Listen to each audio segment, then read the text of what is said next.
ಭಾಗ್ಯದ ಲಕ್ಷ್ಮೀ ಬಾರಮ್ಮ,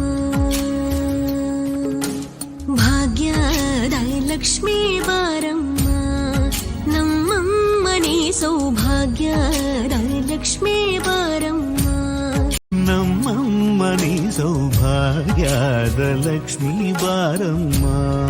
ನಮ್ಮಮ್ಮನಿ ಸೌಭಾಗ್ಯದ ಲಕ್ಷ್ಮೀ ಬಾರಮ್ಮ,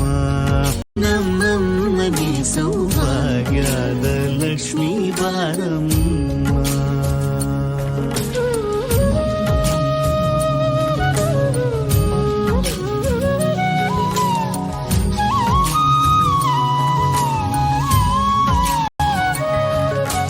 ಹೆಜ್ಜೆಯ ಮೇಲೆ ಹೆಜ್ಜೆಯ ನಿಕ್ಕುತ ಗೆಜ್ಜ ಕಾಲ್ಗಳ ಧ್ವನಿಯ ಮಾಡುತ್ತ ಸಜ್ಜನ ಸಾಧು ಪೂಜೆಯ ವೇಳೆಗೆ ಮಜ್ಜಿಗೆಯೊಳಗಿನ ಬೆಣ್ಣ